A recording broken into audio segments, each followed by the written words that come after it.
नमस्कार, हर्ष computer education के YouTube channel पर आप सभी का स्वागत है। आज हम क्वेश्चन और आंसर के बारे में बात करेंगे जो आज पेपर हुआ है 18 अगस्त 2024 को RSCET का। उसके अंदर 35 सवाल आए हैं। आपने उसमें क्या क्या आंसर लिखे हैं, आप हमारे इस वीडियो में जुड़े रहें और चेक करते रहें कि प्रत्येक क्वेश्चन का आपने क्या क्या आंसर लिखा है। देखिए, मेरे पास जो क्वेश्चन बुकलेट सीरीज़ जो है वो A है। हो सकता है आपके पास B हो, C हो या D हो। इसमें जो क्वेश्चन नंबर 1 है, हो सकता है उसका स्थान बदल के आपके उसके अंदर 5 हो, 7 हो या 10 हो। क्वेश्चन वही 35 के 35 हैं, केवल उनकी सीरीज जो है हर बुकलेट में ऊपर नीचे है। तो आप प्रश्नों का मिलान करते रहिए और इस वीडियो में हमारे साथ बने रहे। तो शुरुआत करते हैं पहले सवाल से। पहला सवाल है कि निम्नलिखित में से कौन सा एक सर्च इंजन है? तो इंटरनेट एक्सप्लोरर, फ्लैश, फायरफॉक्स ये नहीं है। इसका सही जवाब है आपका C, गूगल। गूगल एक सर्च इंजन है। बढ़ते हैं दूसरे सवाल की ओर। मेमोरी की इकाइयों TB, KB, GB, MB को सही क्रम में व्यवस्थित कीजिए। यानी कि बढ़ते हुए क्रम में हमें इनको रखना है, जैसा कि नीचे सीरीज दे रखी है। तो TB जो है सबसे बड़ा है, टेट्राबाइट, फिर है GB, गीगाबाइट, फिर है MB, मेगाबाइट और फिर है KB, किलोबाइट। यानी कि दूसरे सवाल का सही जवाब है आपका C। तीसरे सवाल की ओर बढ़ते हैं। MS Excel 2010 में निम्नलिखित में से कौन सा चार्ट का प्रकार नहीं है? तो A ऑप्शन है एरिया, C है पाई, D है लाइन। ये तीनों के तीनों चार्ट के प्रकार हैं, परंतु रेक्टेंगल नाम का कोई भी चार्ट MS Excel में नहीं होता है। तो तीसरे सवाल का सही जवाब है रेक्टेंगल। चौथा सवाल आपके सामने है। CPU निम्नलिखित दो घटकों से बना है। तो CPU जो है ALU और CU, ये इसका सही जवाब है। यानी कि अर्थमेटिक लॉजिक यूनिट और कंट्रोल यूनिट, ये छोटे छोटे दो घटकों से मिला है। इसका आंसर है A। पांचवा सवाल, यदि आप किसी ईमेल संदेश के खाली जगह बॉक्स में प्राप्तकर्ता का ईमेल पता जोड़ते हैं तो संदेश की प्रतिलिपि उस प्राप्तकर्ता को भेज दी जाती है और प्राप्तकर्ता का नाम संदेश के अन्य प्राप्तकर्ताओं को दिखाई नहीं देता। तो इसका सही जवाब है C, BCC, यानी कि blind carbon copy. Blind carbon copy एक ऐसा ऑप्शन होता है जिसमें प्राप्तकर्ता का जो नाम है वो संदेश में दिखाई नहीं देता है, भेजने वाले का नाम प्राप्तकर्ताओं को दिखाई नहीं देता है। छठा सवाल जो है वो है निम्नलिखित में से कौन सा कंप्यूटर सिस्टम में हार्डवेयर के उदाहरण है? देखिए, MS वर्ड 2010 और MS Excel 2010 ये सॉफ्टवेयर है। MS पेंट और मैट टूल ये भी सॉफ्टवेयर हैं और गूगल क्रोम, मोजिला फायरफॉक्स ये भी सॉफ्टवेयर के उदाहरण हैं। तो सही आंसर है इसका A, इनपुट और आउटपुट डिवाइस।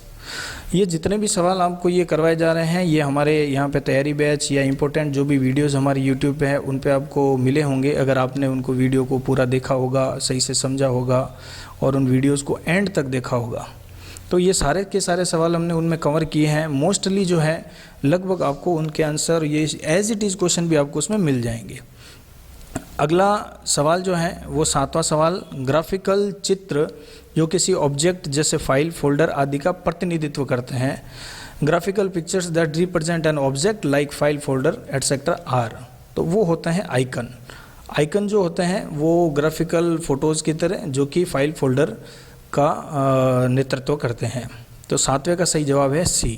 प्रश्न संख्या 8 की ओर बढ़ते हैं। देखिए, 8वां सवाल जो इसमें आया है, इसमें मैंने अभी कई स्टूडेंट से बात की और जब उन्होंने अपने आंसर बताए तो पता चला कि इस प्रश्न को पढ़ते समय उन्होंने काफ़ी गलती कर दी और गलती से ही इसके गलत जवाब दे दिए। देखिए, जल्दबाजी में ये गलती हो जाती है कि NVSP यानी कि HTTP www.nvsp.in पोर्टल का उपयोग निम्नलिखित में नहीं किया जाता। ये नहीं जो है ना, बहुत सारे स्टूडेंट ने नहीं पढ़ा और कई लोगों ने इसका आंसर A कर दिया। देखिए, मतदाताओं की सूची में नाम खोजने के लिए इसका उपयोग किया जाता है। अपने बूथ, AC और PC को जानने में किया जाता है। नए मतदाता के पंजीकरण के लिए ऑनलाइन आवेदन करने में किया जाता है। लेकिन मतदाताओं को ईमेल भेजने के लिए इसका उपयोग नहीं किया जाता है। तो इसका सही आंसर है D। हमने हमारे सभी स्टूडेंट जिनका इस एग्ज़ाम में जो स्टूडेंट बैठे हैं उन सभी को मैसेज भी करते हैं हर बार की तरह, और उसमें ये बताते भी हैं कि प्रत्येक प्रश्न को आप सही ढंग से पढ़िए। जल्दबाजी में अगर आपने प्रश्न को पूरा नहीं पढ़ा तो ये गलती कई बार कर लेते हैं और कुछ स्टूडेंट ने की भी होगी। तो जल्दबाजी के कारण ये क्वेश्चन कई स्टूडेंट का गलत भी हुआ है। 9वां सवाल जो है 9th, खाली जगह एक एप्लीकेशन सॉफ्टवेयर है जो शिक्षकों को केवल व्याख्यान देने और ब्लैक बोर्ड पर लिखने की तुलना में अपने पाठ को अधिक गतिशील तरीके से प्रस्तुत करने की अनुमति देता है। इसका सही आंसर है MS PowerPoint. MS Word, MS Excel, MS Access इसके सही जवाब नहीं है।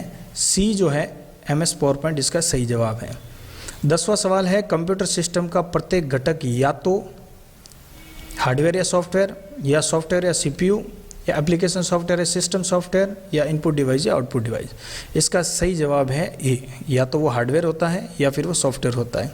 कंप्यूटर सिस्टम 2 मुख्य घटकों से मिलकर बना होता है, हार्डवेयर या फिर सॉफ्टवेयर। MS वर्ड में खाली जगह आपको कई दस्तावेजों को एक साथ देखने और तुलना करने की अनुमति देता है। ये हम हमारे मोबाइल में भी आजकल काफ़ी इसका उपयोग करते हैं। ये नॉर्मल सा सवाल है। इसका सही जवाब है स्प्लिट स्क्रीन। स्प्लिट स्क्रीन के माध्यम से हम कई दस्तावेजों को, कई स्क्रीन को एक साथ अनुमति देते हैं, एक साथ देख सकते हैं। तो स्प्लिट स्क्रीन इसका सही जवाब है 11वें सवाल का। तो अब देखिए 12वां जो सवाल है वो है निम्नलिखित MS वर्ड विकल्प को उसके विवरण के साथ सम्मिलित कीजिए। तो इसमें क्या है कि आपको मैच करना है कि कौन सी डेफिनेशन किसकी सही है, किसकी परिभाषा किसकी सही है। तो इसमें पहला दिया हुआ इंडेंट। तो इंडेंट जो होता है वो एक कर्सर को पैराग्राफ के अंदर फिक्स मार्जिन से लेफ्ट या राइट डिजाइन में भूमिका निभाता है, ये इसका काम होता है। तो इसका जो सही जवाब है वो है क्यू, यानी कि पैराग्राफ के बाएं या दाएं भाग में एक निश्चित मात्रा में जाने के लिए काम आता है। वाटरमार्क जो होता है वो होता है पृष्ठ के सामग्री के पीछे गोस्टेड टेक्स्ट डालें, यानी कि कई बार आपने फोटोकॉपी या फिर प्रिंट लेते समय आपने देखा होगा कि कुछ दुकान वाले या फिर कुछ कॉलेज या इंस्टीट्यूशन वाले अपना जो ऐड है वो धुंधले अक्षरों में टेक्स्ट के पीछे डालते हैं। तो ये होता है वाटरमार्क, जिसका आंसर है आर। और थर्ड है स्पेसिंग, यानी कि चयनित पैराग्राफ के नीचे रिक्त स्थान जोड़कर पैराग्राफ के बीच में अंतर डालें। तो इसका पहले का तो हो गया आपका क्यू, सेकंड का हो गया आपका आर और थर्ड का हो गया पी, यानी कि क्यू, आर और पी। ये आप आंसर इसमें देख लीजिए, क्यू, आर और पी, यानी कि इसका सही आंसर है आपका डी। फर्स्ट का क्यू, सेकंड का आर और थर्ड का हो गया आपका पी। अगले प्रश्न की ओर बढ़ते हैं। प्रश्न है 13। ये फुल फॉर्म, हमारे फुल फॉर्म वाले वीडियो में आपको ये सवाल मिल जाएगा। MOOC का फुल फॉर्म क्या है? तो मैसी ओपन ऑनलाइन कोर्सेज इसका पूरा नाम है। प्रश्न संख्या 13 का सही आंसर है ए। 14th क्वेश्चन है प्रोजेक्टर को कंप्यूटर से जोड़ने के लिए आमतौर पर खाली जगह केबल का उपयोग किया जाता है। तो ये है HDMI। HDMI का उपयोग ज़्यादातर प्रोजेक्टर या टीवी को कंप्यूटर से जोड़ने के लिए काम में लिया जाता है। अगला सवाल है कि मान लीजिए किसी डायरेक्टरी में सब डायरेक्टरी और कुछ फाइलें हैं। जब भी आप उस डायरेक्टरी को एक स्थान से दूसरे स्थान पर ले जाते हैं तो क्या होता है? तो जब भी किसी डायरेक्टरी में सब डायरेक्टरी और कुछ फाइलें हैं तो उस डायरेक्टरी को एक स्थान से दूसरे स्थान पर ले जाते हैं तो क्या होता है? इसका आंसर देखिए ए भी सही है कि डायरेक्टरी के अंदर सभी फाइलें स्थानांतरित हो जाती हैं। इसका आंसर जो बी है वो भी सही है कि उस डायरेक्टरी के अंदर की सभी सब डायरेक्टरियाँ स्थानांतरित हो जाती है, सारी की सारी उसके साथ ट्रांसफ़र होती है। तो इसका जो सही जवाब है वो है आपका डी, यानी कि ए और बी दोनों। अगला सवाल है 16वां। खाली जगह पोर्टल का उपयोग मुख्य रूप से बस टिकट बुक करने के लिए किया जाता है। इसका सही आंसर है RSRTC।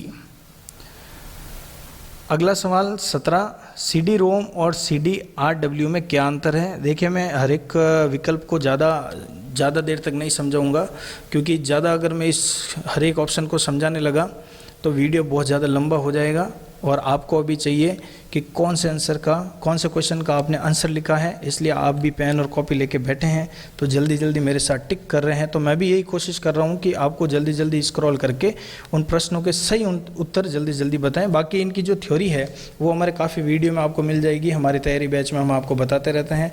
चलिए प्रश्न संख्या 17 की ओर बढ़ते हैं। CD-ROM और CD-RW में क्या अंतर होता है? देखिए CD-ROM यानी कि जिसको केवल आप राइट कर सकते हैं, और CD-RW का मतलब है कि रीड और राइट दोनों कर सकते हैं। तो सिंपली इसका आंसर जो है वो डी पे है कि CD-RW को लिखा जा सकता है लेकिन CD-ROM को केवल पढ़ा जा सकता है। तो इसका आंसर है डी। आगे की ओर बढ़ते हैं।